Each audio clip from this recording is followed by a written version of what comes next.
My true story from Louisiana. At family dinner, my granddaughter whispered, "It hurts when I sit." They laughed it off, but her crayon sketches told me what no one dared say until the police got involved. At family dinner, my granddaughter whispered, "It hurts when I sit." No one heard her but me. She leaned close, her little lips brushing the side of my arm, her voice thinner than a thread. Her plate was mostly untouched. Mashed potatoes, half a chicken tender, a crescent roll, all of it cold. Her legs shifted constantly beneath the table, and her knees pressed together like she was trying to hold herself inside. I looked down at her. Her brown eyes, big, still, and too quiet, searched my face as if asking a question she could not form. That moment right there felt like a siren that only I could hear. I turned to the table and repeated gently, "Ellie says it hurts when she sits." The entire table erupted in laughter. Elisa, sitting across from me in a low-cut floral dress that did not belong in a dining room full of children, let out a loud cackle. "Oh, please," she said, waving her wine glass. "She's probably constipated or acting like Grandma again. Dramatic." The others chuckled in agreement. Even my ex-son-in-law, Brian, gave a weak smile before glancing at his phone. Ellie's face went pale. She looked down at her plate, her lips sealed shut. I laid my hand gently on her back, but her shoulders stiffened under my palm. "She said she's in pain," I said again, firmer now, locking eyes with Alyssa. Alyssa rolled her eyes. "Margaret, for the love of God, not everything is a medical emergency. The kid's probably being fussy. It's what 6-year-olds do. They whine, they exaggerate. Maybe she bumped her tailbone jumping off the couch. Or maybe you filled her head with spooky stories again." "She's not pretending," I said. Brian cleared his throat and muttered, "Let's just get through dinner, okay?" "Right," Alyssa said, loud again, like it was a punchline. "Let's get through dinner without another one of Margaret's dramatic detours. Honestly, you'd think we invited a ghost to eat with us. You hardly ever talk unless you're trying to turn dessert into a crime scene." I stayed quiet. I was used to the jokes. The jabs, the sideways glances, the way they treated me like a leftover relic from a time they wished had never existed. I lived in the basement of the house I once owned. I ate at the table I once polished with beeswax and lemon oil. I cooked in the kitchen that still had my initials carved into the back of a pantry door. But I was no longer part of the family. I was tolerated, fed, kept alive, and only Ellie noticed. Only Ellie ever came down the basement stairs after dinner, barefoot in her pajamas, clutching her little sketch pad and asking if I'd read to her. Only Ellie sat beside me during my early morning tea, her head resting on my thigh as I knitted. Only Ellie whispered when no one else was listening. That night, after the laughter died down and dessert was passed around like nothing had happened, I watched her from across the living room. She didn't sit on the couch. She knelt on the rug, her coloring book open but untouched. Her tiny fingers traced the edges of the crayons without choosing one. I could see it in the way her shoulders hunched, in the way her feet curled under her, in the way she flinched slightly when Logan, Elisa's boyfriend, the man who had no blood in this family but moved through the house like he owned it, reached over her head to grab the remote. My skin prickled. "Ellie," I said softly from my corner, "do you want to come downstairs with me later? We can read the one with the fireflies." She didn't look up, just nodded once. That night, under the yellow basement lamp, she curled up on the couch beside me, her face pressed into my side. I didn't read the book. I just held her. Eventually, she dozed off, but not before whispering one more thing. "He said if I tell, I'll get taken away. Just like you almost were." My hand froze mid-stroke in her hair. "Who said that, baby?" But she was already pretending to sleep. I sat there in the quiet of the basement, the hume of the old furnace filling the silence, and I felt it. The kind of dread that only a grandmother knows. The kind that seeps into your bones and makes you grip the arm of the chair a little tighter. I had suspected something was wrong for months. The way Ellie avoided eye contact, the sudden tantrums, the nighttime bedwetting that Alyssa mocked in front of friends, the way Logan lingered too long in doorways. And now this. I stared at the little girl asleep against my ribs, so small, so scared, and I knew what I had to do, because no one else would. And I had already buried one daughter. I wasn't going to lose the only piece of her I had left. We should have left her in that hospice. She's just waiting to die louder. Elisa said it loud enough for everyone to hear, but she never looked at me when she spoke. She never did. She always said these things with her wineglass raised or her eyes glued to a casserole dish, like her cruelty was just another part of the decor, something you couldn't remove without disturbing the color scheme. That night, she said it while I was washing the dishes. I stood at the sink, my hands deep in the soapy water, the same kitchen where I had once baked birthday cakes and burned Thanksgiving turkeys with laughter in my chest. And now, I stood silent while my bones ached and Elisa's voice slithered over the tiled floor like poison. "She's just waiting to die louder," she repeated, pulling a linen napkin from the table. "Honestly, why are we still keeping her here? For what, nostalgia?" Nobody responded. Because nobody ever did. This was my house. My name was the first one etched on the deed nearly 30 years ago. Harold and I bought it before the market crash when we still believed in futures. After his death, I kept it running. After my daughter Janine passed away in that wreck, I turned the guest room into Ellie's nursery. It was me who painted the walls yellow. Me who held that child every night while Alyssa disappeared for grief weekends and Brian drowned in overtime and beer.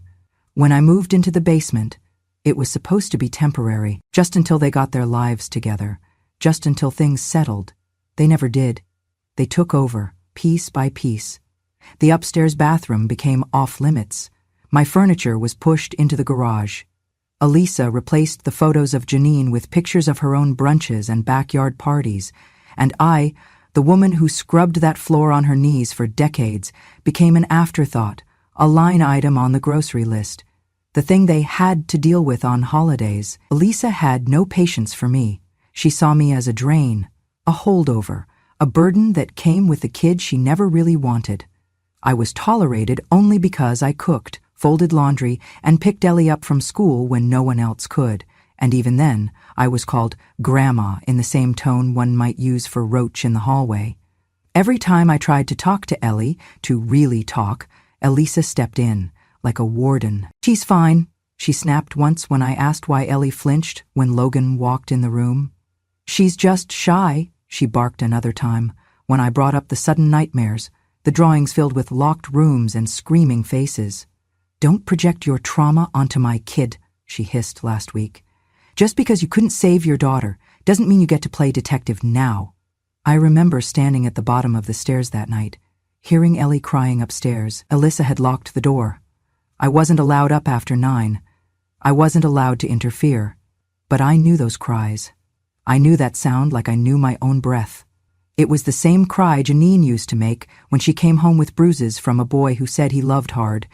It was the same pitch, the same choked sob, and no matter how many times Alyssa told me it was just a phase, I felt the truth running cold through my veins. They said I was old, delusional. They said I imagined things, that my mind was slipping, and soon I'd be better off in care. But I wasn't confused. I wasn't broken. I was watching, and remembering, and praying to a God I wasn't sure still listened. At dinner the next day, Ellie barely spoke. She picked at her food. When Logan brushed past her, she froze, eyes wide. Nobody noticed. Nobody cared. I reached over and gently placed my hand on hers. She didn't flinch from me. "Ellie," I said quietly, "do you want to draw something after dinner?" She nodded slowly, the only word she said all evening. Later that night in the basement, she handed me a sketch. Crayons, thick lines, the color black smeared across most of the paper. In the center, a small girl with no mouth. Beside her, a man drawn with no face at all. I didn't ask. I just hugged her, and I knew what I had to do. Because I had already lost one daughter, and I wasn't about to let them take her child too. The drawings began quietly. At first they looked like any child's work, uneven lines, stick figures, sunflowers with too many petals, but then the light disappeared. Ellie stopped drawing, butterflies and rainbows. Instead, she drew a house with no windows. Black crayon smeared across every wall, no light, no doors. A roof that seemed to press down like it was crushing everything inside. One morning, I found a picture left under her pillow. It showed a little girl, clearly Ellie, curled into a corner. Beside her was a man, tall, featureless, his face completely blank. His hands were long, too long, drawn in angry red strokes, reaching for her. She had written above it in her wobbly first-grade handwriting, "Don't tell. No one believes Grandma." My hands trembled holding that piece of paper. I knew what she meant. Not just what she drew, but what she had been trying to say from the beginning. And I knew that someone in that house had made her believe that silence was safer than truth. I folded the paper gently and hid it between the pages of my old recipe book. Then I started watching more closely. The next night, she brought me another drawing. It showed the same man, faceless again, but this time holding the hand of the little girl. She had drawn tears on her own face, big, blue, cartoonish teardrops, and underneath, written in smaller, jagged letters, he said, "Be quiet or I'll go away too." I held her close that night, stroking her hair, whispering nothing but gentle things like, "You're safe with Grandma," and "You're not alone." The next day, I confronted Alyssa. I waited until the house was quiet, until Logan had gone out for beer, and Brian was buried in the garage with his tools. I took the first drawing, the windowless house, and slid it across the counter. "She's crying for help," I said. Lyssa glanced at it, blinked once, and then, without hesitation, tore it in half. "She draws weird because you fill her head with ghosts and guilt," she snapped. "You've been whispering your little sob stories about your dead daughter and your haunted life, and now she thinks drama equals attention."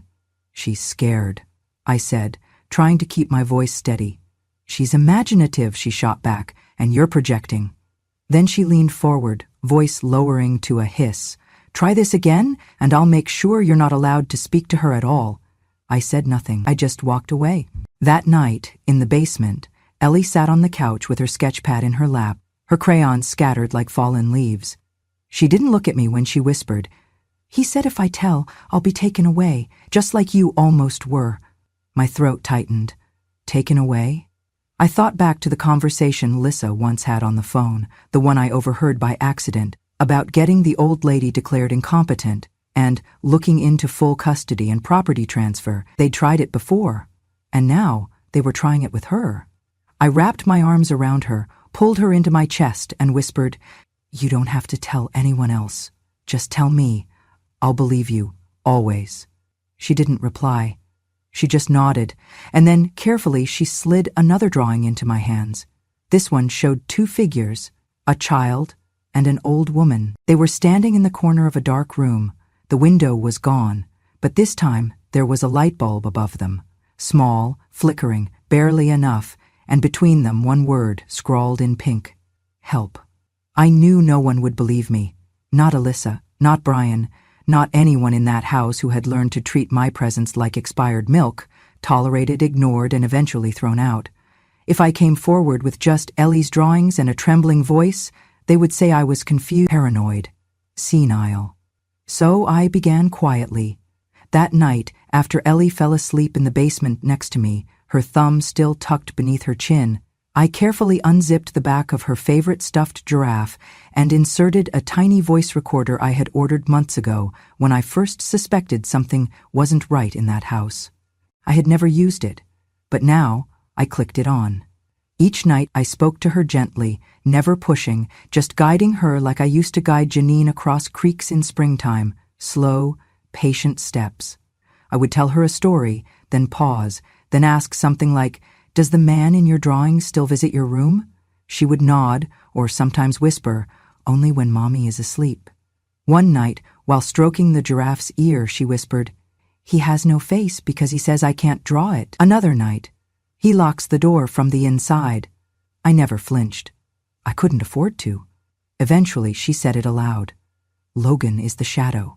I knew, of course. I had suspected for weeks. The way Ellie curled away from him in passing. The way she never wanted to be alone in a room when he was nearby. But hearing her say it, in that small voice, it felt like someone had shoved ice into my chest. I kept recording. Every night I gathered pieces. Names, times, phrases. I never asked her to say more than she wanted, but I made sure her voice was always gently guided toward what mattered. The truth. Then I called Barnes. He was my old attorney, the one who had helped Harold and me set up the trust for our home, the the one who had quietly advised me years ago during my first legal battle over custody, the one I lost. He hadn't heard from me in a decade, but when I called, he picked up after the second ring. "Margaret?" "Yes," I said. "I need you." "For Ellie." Within a day, we met in his office downtown. I brought him a USB drive, labeled in handwriting I hoped wouldn't tremble too much. "Recordings, Ellie." I watched as he plugged it in and listened. He didn't speak for a long time. His face went stone still. When the clip ended, the one where Ellie whispered, "He said if I tell, I'll disappear like Grandma almost did," he finally looked up. "We can build a case," he said, "but we need more. I need to know who he really is," I told him. "Logan? Elisa's boyfriend?" Barnes nodded. "I'll find out." What he uncovered chilled even me. Logan Mitchell, 37, no fixed employment, moved state to state, had lived with 3 different women in the last 8 years, 2 of them had daughters under 10. One filed a report in Texas, child sexual abuse. Case dropped due to lack of evidence and a withdrawing witness. No convictions, no trial. The report included a detail. The girl had drawn the man without a face. Barnes stared at me across his polished desk. "You realize," he said slowly, "that this may go beyond him. If Elisa knew and looked the other way, or worse, protected him, she will," I said. "She already is." I showed him Ellie's most recent drawing, a faceless man with long arms standing behind a girl in bed, and next to him, a woman drawn with her back turned. She had labeled the woman Mom. Barnes closed the folder. "We build the case quietly, slowly. We do not confront, we collect. We protect Ellie, and we make sure they never see it coming." I nodded. My fingers clenched the handle of my purse like it was the only solid thing I could trust. That night, I tucked Ellie in. She asked me to sing to her, something I hadn't done since Janine was small. I sang softly. She closed her eyes, then opened them again. "Grandma?" "Yes, baby. When he hurts me, it makes me forget how to draw anything happy." I swallowed. My voice cracked, but I said, "You don't have to draw happy right now. You just have to keep drawing, and I'll keep listening. And I'll keep recording. And I'll keep fighting." Because now I knew the man with no face had a name, and I would not let him stay in the shadows any longer. The moment I saw Elisa standing in the basement doorway, holding a printout of my email to Barnes, I knew the clock had stopped ticking. There was no more time for gathering evidence. No more quiet. The storm had arrived. "You think you're clever, you shriveled little parasite," she hissed, her voice sharp with a kind of glee. "Spying? Sending your little bedtime fairy tales to a lawyer?" Behind her, Logan appeared. He wasn't yelling. He didn't need to. His eyes were flat, cold. He stepped down into the basement, the wooden stairs creaking under his weight. I backed away, one hand still gripping Ellie's drawing I hadn't had the chance to hide. "I know what you're doing," I said, my voice steady despite the thudding in my chest. "You're done. She told me everything, and she's not the only one." "You're not going to talk to anyone ever again," Logan said, and then it happened so fast, I didn't even see the swing. The back of his hand caught my temple. I collapsed against the concrete floor, pain exploding behind my eyes. My ribs hit the edge of the metal daybed as I fell. They didn't drag me upstairs. No, they did worse. They took my phone, my purse, my glasses. They shoved me back into the small storage closet in the basement and slammed the door. I heard the deadbolt slide shut. From outside, Elisa laughed. "You want to play detective, Grandma? Fine. You can rot in your little bat cave until we figure out what to do with you." I pounded the door, but it was solid wood, no windows, no light, just the smell of mildew and paint thinner. Ellie screamed upstairs, "Where's Grandma? What did you do?" And then Elisa's voice, sharp and cruel. "Cry one more time, and you'll rot where she is." I went still. For hours I lay in the dark. My head throbbed, my arms stung from where I landed. I felt my way to a stack of rusted paint cans, then to an old tin lunchbox Janine had once used in 5th grade.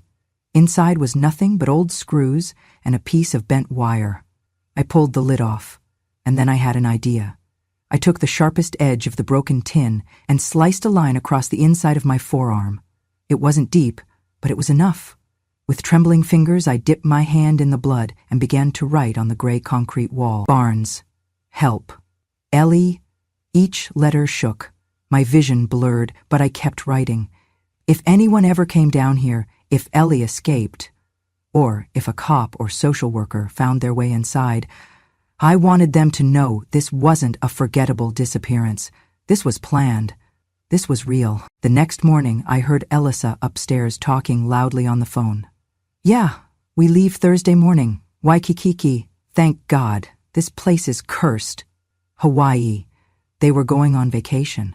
They were planning to leave me locked in this room, like old Christmas decorations, like garbage.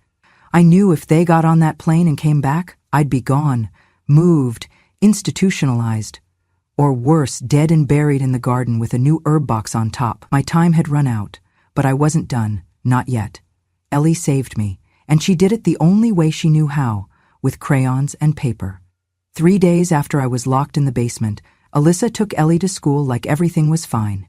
Ellie, quiet and hollow-eyed, slipped a folded piece of construction paper into the side pocket of her backpack. She didn't say a word to her teacher that morning, but during art class, while everyone else painted pumpkins, she quietly walked to Miss Daly's desk and handed her the paper. Then she returned to her seat and stared at the wall. Miss Daly didn't open it right away. She was busy passing out brushes. But something about Ellie's face, the frozen sadness, the silence, tugged at her. So she unfolded the paper. It was a house with stairs, a girl drawn in a dark box beneath the stairs. Above the box was the word, Grandma. Beside the girl, in a bigger room, another figure, no eyes, no mouth, holding the girl's hand.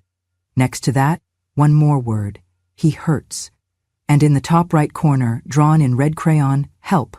Miss Daly didn't hesitate. She locked the classroom door, called the school counselor, and by noon, Child Protective Services and a sheriff's deputy were in her office. Ellie was pulled out of class gently, asked to repeat what she had drawn. She whispered just 5 words, he keeps her in there. Then she began to cry. By 4 p.m., Barnes had the call, and by midnight, while Alyssa and Logan were halfway to Hawaii, sipping airport cocktails and bragging about how peaceful their house would be without that old hag, the police were outside that very house with a locksmith and a warrant. They found me curled up in the corner of the storage room, barely conscious. They found Ellie's sketchbooks hidden in my locked recipe tin. They found Ellie's recordings. I had backed them up and left them in my coat pocket, just in case. And in Logan's computer, tucked away in a folder labeled Taxes_2017, they found the final nail in the coffin. Hidden camera footage. Dozens of short videos, dated and time-stamped, taken through a peephole drilled into the bathroom tile. Videos of Ellie, alone, undressed, terrified. The house became a crime scene overnight. I was taken to the hospital. Ellie, too. Her medical exam confirmed what she had drawn, and worse. Barnes called me the next morning. They're not getting on that return flight, he said. The arrest warrants will be waiting at the gate. I stared out the hospital window, fingers still bandaged, throat raw from dehydration and bruises. But for the first time in months, maybe years, I felt something crack open in my chest. Not grief, not rage, relief. Ellie had spoken, and someone had listened. The courtroom smelled like old paper and cold metal, the kind of place where you feel the weight of other people's pain before you ever take your seat. I walked in with a cane, my left leg still bruised from where Logan had kicked it in the basement, my arm bandaged where the skin had split riding Barnes in blood on concrete. But I walked in tall. Barnes stood beside me, steady and unshaken. In front of us sat the 2 people who had nearly destroyed Ellie's life, and mine. Elisa was in a pale blazer, too bright for the room, her face already smeared with tears. Her hands trembled dramatically in her lap. Her lawyer, a young man with shiny hair and no soul in his eyes, was whispering something to her that made her nod violently. Across from her sat Logan, in an orange jumpsuit, shackled, smirking. He hadn't spoken a word since his arrest, not when they caught him at the gate, not when the charges were read, not when they brought up the files on his computer. But I knew that smirk.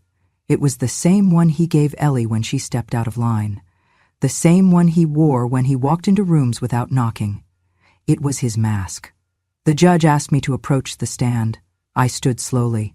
Barnes helped me to the front, and I placed the file in front of me. Inside, printed transcripts of the audio Ellie had whispered into her stuffed giraffe, color copies of her drawings, the medical report, the CPS testimony, the signed affidavit from the teacher who had opened that folded red crayon cry for help.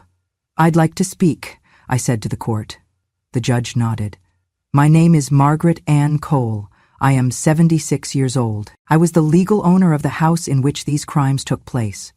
I was also the only one in that house who listened when a little girl said she was in pain." I turned to face Alyssa. "You laughed when she whispered," I said, "but I remembered every word." A hush fell over the room. Alyssa sobbed harder. Her lawyer stood. "Your Honor, we request that this statement be dismissed as emotionally manipulative. Ms. Cole has documented memory lapses, and we believe her capacity to testify may be compromised." Barnes stood.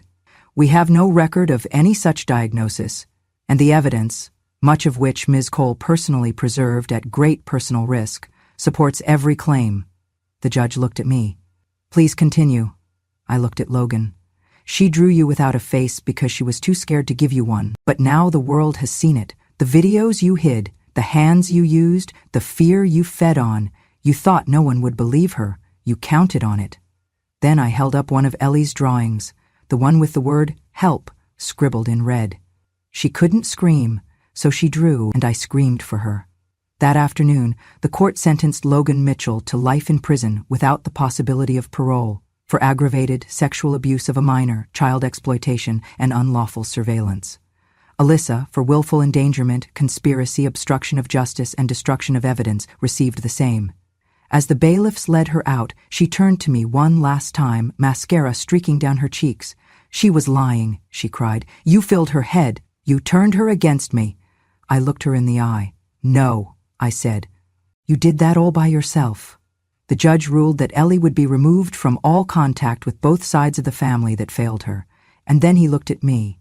"Ms. Cole, would you be willing to become her permanent guardian?" I nodded.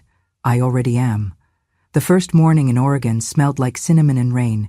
Ellie sat on the stool by the window, her feet swinging in her flowered tights, drawing with crayons as the scent of fresh bread filled our little shop. The sign out front read "Warm Crumbs," carved by hand and painted in soft gold. I had used the last of Harold's savings and the court restitution money to build it, not for profit, but for peace.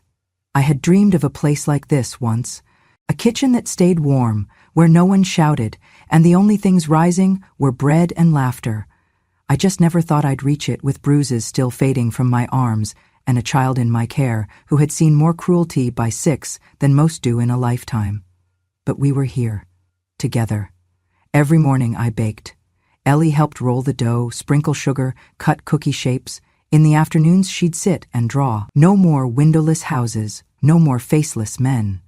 Now it was flowers, cupcakes, a little girl with braids holding the hand of an old woman in an apron. One Tuesday afternoon she came to me quietly, holding up a new drawing with both hands. She didn't say anything, just watched me as I took it. In the picture she had drawn us, Ellie and Grandma, standing behind the bakery counter. The sun was shining through the window, lighting up the shelves of muffins and pies. Outside the window, there were flowers. Inside, we were smiling. But it was the writing that made my throat close.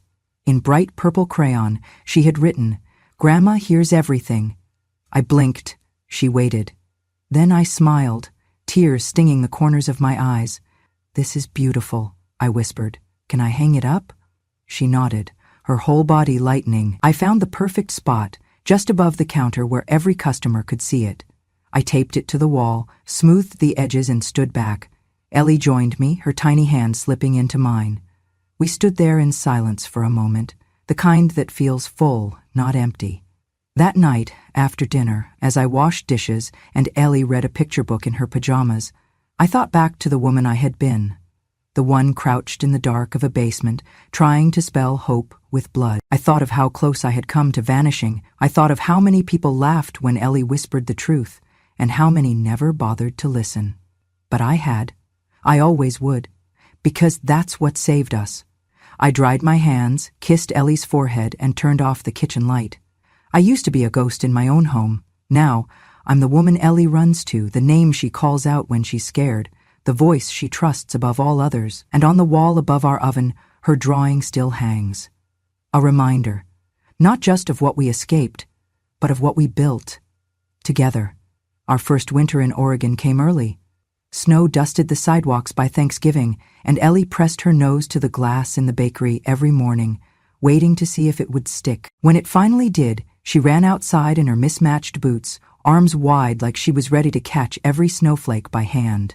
I stood in the doorway with a towel, watching her spin and laugh. Really laugh. Not the polite giggles she used to force in that old house, not the nervous smiles, but the kind of laugh that shakes through her ribs and lights up her cheeks. That was when I knew she was healing. So was I. Every Sunday, we had what we called candle mornings. I'd light a small white candle on the counter, not for anyone in particular, but for everything we had survived. Ellie would bring out her newest drawing, and we'd hang it next to the others. That wall was filling up fast. Sunsets, pie slices, a dog we didn't have but she dreamed of, a picture of me on a rocking chair with her on my lap. And in almost every drawing, no matter what, she always added the same 3 words in the corner. Grandma hears everything. She said it was her reminder. I said it was my promise. By Christmas, the town had adopted us. People came not just for our warm cinnamon rolls or buttered scones, but to say hello to the strong old woman and her miracle girl. Some brought toys for Ellie, others brought stories of their own. It seemed every town had a grandmother who once sat in silence. Every bakery had customers carrying heartbreak in paper bags. We never told the full story, but somehow they knew. One afternoon, a woman came in, gray hair, leather gloves, grief in her eyes. She pointed to the wall of Ellie's drawings and whispered, "That one there? It looks like me." I handed her a coffee and said, "It probably is." Ellie made a friend down the block, a girl named Jo with glasses too big for her face and a laugh that sounded like a hiccup. They played hopscotch and invented secret handshakes. One night, after Jo went home, Ellie asked, "Do you think Jo knows?" "Knows what, sweetheart?" And I used to be scared all the time. I sat beside her, wiped flour off my hands. "I think Jo knows that you're brave. That's what matters." She thought for a moment. "Yeah, brave is better than scared." On the anniversary of the trial, I baked a single cupcake with pink frosting. Ellie placed one tiny candle in the center. We didn't call it anything. We didn't need to. She blew it out, smiled, and said, "Let's draw." That night's drawing was just 2 hearts, one big, one small, connected by a string. No words, just understanding. Spring came early that year. The bakery smelled like lemon bars and rising bread. Ellie helped me plant tulips in the window box. She had grown taller, stronger. She still had bad dreams sometimes. So did I. But we had built a world where those dreams didn't follow us past breakfast. And one evening, as I tucked her in, she asked, "Grandma, will you be there forever?" I held her hand. "As long as I'm breathing, baby. And after that, I'll still be the voice in your heart that listens." She smiled. "Then I'll never be alone." I kissed her forehead, turned off the light, and whispered the same words I had told her that very first night, when everything was broken and nothing made sense. "You're safe with Grandma, always." And this time, she believed it. Thank you for staying with me through this story. Some truths are whispered so quietly, the world never hears them, unless someone listens with their whole heart. Ellie whispered. They laughed, but I remembered every word. If you felt something while listening, if you've ever known the pain of being dismissed, the ache of watching someone suffer in silence, or the fire that burns inside when no one else will stand up, then you understand why I had to tell this. Because when no one believes the child or the grandmother, it takes just one voice to shatter the silence. Here on Grandma True Stories, that silence ends. So if you believe in justice, not shouted but earned, if you believe in quiet revenge, in patient truth, and in the wisdom of women long ignored, subscribe to Grandma True Stories, where the quietest voice in the room finally speaks and the world listens, because revenge has no expiration date. And Grandma hears everything.